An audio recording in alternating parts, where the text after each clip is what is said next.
Hello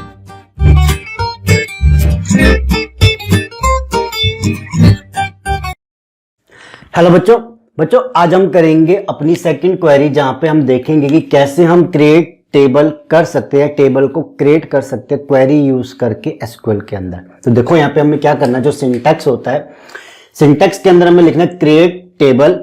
then इसके बाद ये आपको मतलब ब्रैकेट नहीं लगानी है, ये जस्ट बताने के लिए कि आपको एक टेबल का नाम देना है वहां पे। इसके बाद देन इसके बाद जो इंपॉर्टेंट चीज आती है वो ये आती है कि भाई ये जो फिर आपको ये ब्रैकेट स्टार्ट करनी है, ठीक है। देन इसके अंदर आपको क्या डालना है, सबसे पहले डेटा फील्ड नेम, कि जो आप एट्रीब्यूट का नाम डालना चाहते हो वो डालो। देन उस एट्रीब्यूट के बाद उसका डेटा टाइप क्या है उसको डालना पड़ेगा।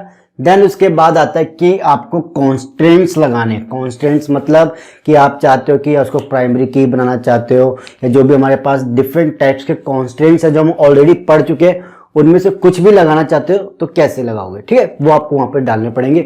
तो ये क्या होगा, आपकी एक फील्ड बना देगा, एक एट्रीब्यूट बना देगा। देन उसके बाद आपको जितने बनाने हो इसी तरीके से इसी सिंटैक्स के थ्रू बना सकते हो। तो एक एग्जांपल लेते हैं छोटा सा। अब मैं एक चीज बता दूं, इस एग्जांपल के अंदर ऐसी चीजें भी है जो आगे जाके हमें अलग से भी करनी है, तो आज एक बार करेंगे, देन जब फर्दर आएगी तब उसको अच्छे से देखेंगे। देखो पहले एक चीज बताता हूं यहाँ पे कि जो मैं कैपिटल में लिख रहा हूं जरूरी नहीं है कि आप कैपिटल में लिखो, क्योंकि इनकेस सेंसिटिव नहीं होती, केस सेंसिटिव लैंग्वेज नहीं है कि आपने कोई चीज कैपिटल में लिख दी तो वो पत्थर की लकीर आपको कैपिटल में ही लिखनी पड़ेगी। आप इसको जैसे मर्जी लिखो, स्मॉल अल्फाबेट में या बड़े वाले अल्फाबेट में कोई फर्क नहीं पड़ता, बस है कि आपको लिखना सही सिंटेक्स वे में, उसका नाम सही लिखना है। अब आता है कि मैंने लिखा क्रिएट टेबल, मैं एक टेबल बना रहा हूं मान लो स्टूडेंट्स नाम का, ठीक है।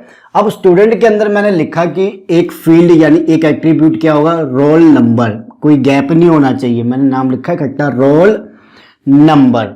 देन आता है इसके बाद कि उसका डेटा टाइप क्या है, इंटीजर, ओके, कोई कॉमा नहीं, कुछ नहीं, स्पेस देके इंटीजर। अब इंटीजर हमें पता है क्या होता है। देन हमारे पास आता है कि हमें उससे प्राइमरी की बना दिया, भाई ये इंटीजर जो ये रोल नंबर है ये मेरे पास इस टेबल के अंदर प्राइमरी की है, मतलब इसके अंदर जो भी चीज जाएगी यूनिक जाएगी, नल वैल्यू नहीं जाएगी। साथ ही साथ इस प्राइमरी की पे मैंने चेक लगा दिया कि भैया जो भी वैल्यू जाए हमेशा चेक करना है, क्या कि रोल नंबर हमेशा ग्रेटर देन 0 होना चाहिए, माइनस में रोल नंबर नहीं होना चाहिए।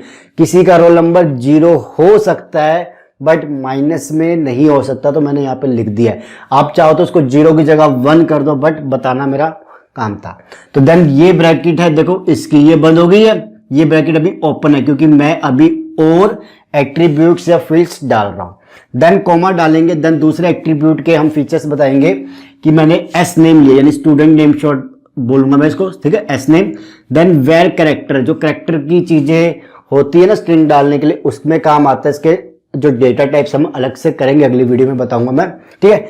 एस नेम, उसका डेटा टाइप क्या है, वेर कैरेक्टर, जिसके ब्रैकेट के अंदर मैंने क्या लिखा है 20, यानी कि जो आप स्टूडेंट का नाम डालोगे उसकी जो लेंथ है वो 20 से ऊपर नहीं होनी चाहिए, 20 कैरेक्टर से ऊपर नहीं होगी, ठीक है। मैंने एक लिमिट डाल दी है, क्योंकि आप अगर ज्यादा डालोगे तो उससे क्या होगा, वो ज्यादा बाय डिफॉल्ट उतना ही लेगा हर किसी के लिए, तो स्पेस बढ़ता हुआ जाएगा। इसलिए हम ये चीजें डालते कि हमें पता भी है हमारे पास इसका नाम इससे ऊपर नहीं आएगा तो हमें जरूरत नहीं है, ठीक है। देन मैंने साथ में डाला नॉट नल। अब किसी का कोई भी स्टूडेंट अगर आता है उसका नाम तो होगा ही होगा ना, तो यहां पे मैंने डाला नॉट नल कि उसकी वैल्यू नल नहीं हो सकती कि आप खाली छोड़ दो, कुछ ना कुछ तो नाम डालना ही पड़ेगा ना दिखाने के लिए। तो ये भी क्या हो गया, कांस्टेंट हो गया, चेक लगा दिया मैंने। देन आता है मैंने तीसरा लिया कोर्स नाम की फील्ड, जिसका भी मैंने डेटा टाइप क्या दिया 30, ठीक है, 30 डाला, 30 की लेंथ हो जाएगी मतलब उसकी। देन नॉट नल, ये भी नॉट नल नहीं होगा, कोई स्टूडेंट है अगर किसी इंस्टीट्यूट में मान लो तो कोर्स तो कर ही रहा होगा, खाली थोड़ा बैठेगा, तो वो मैंने कहा कि नॉट नल नहीं हो सकता, उसका कोर्स की जो वैल्यू होगी। साथ ही साथ मैं क्या कह रहा हूं कि भैया बाय डिफॉल्ट, ठीक है, डिफॉल्ट वो डॉटनेट का काम कर रहा है, डॉटनेट के कोर्स में होगा। अगर मैं इन केस के स्टूडेंट की एंट्री कर रहा हूं, मान लो मैं डालता हूं एंट्री में दीपक है, ठीक है, उसका नाम डाल दिया, उसका रोल नंबर डाल दिया, और जब मैं कोर्स डाल रहा हूं, ठीक है, जहां पे उसकी वैल्यू नॉट नल नहीं होगी, बट मैं क्या करूंगा, डालना भूल गया तो क्या होगा, बाय डिफॉल्ट वो वैल्यू क्या ले लेगा, डॉटनेट ले लेगा दिखाने के लिए, ठीक है। अब आता है इसके अंदर साथ में एक चीज हो रहा है, अभी देखो कोमा नहीं लगा वहां पे, इसलिए ये कंटिन्यू में, ये याद रखना कि एक जब हम फील्ड बना रहे होते तो वो खत्म कब होता है, जब अगला कोई कोमा आ जाए। मैंने कहीं पे अभी कोमा नहीं लगाया, तो ये कोर्स के साथ इसका वेर करेक्टर, देन इसका नॉटनल, देन डिफॉल्ट की वैल्यू डाली, देन साथ में ही है क्या, चेक, एक चेक लगा रहा हूं। और क्या है वो, कोर्स इन, ठीक है।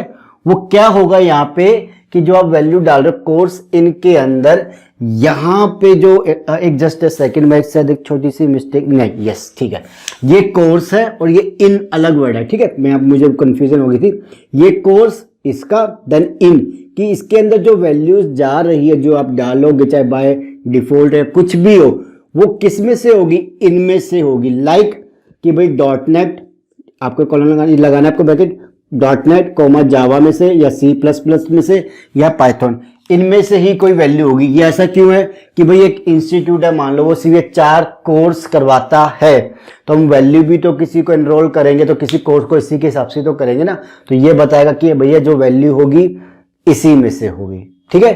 तो ये थे आपके पास क्वेरी, देन इसको आप एग्जीक्यूट करोगे तो क्या होगा, आपको एग्जीक्यूट करोगे तो जब इसमें कोई एरर नहीं होगा तो सक्सेसफुली एग्जीक्यूट हो जाएगा और आपके पास डेटाबेस के अंदर एक टेबल बन के आ जाएगी, जो जिनके फीचर्स क्या होंगे, उसके स्टूडेंट का नाम का टेबल होगा, रोल नंबर होगा, कोर्स होगा, स्टूडेंट नेम होगा, और ये जो मैंने चेक्स लगाए हैं वो होंगे और प्राइमरी की बन के आ जाएगा वो।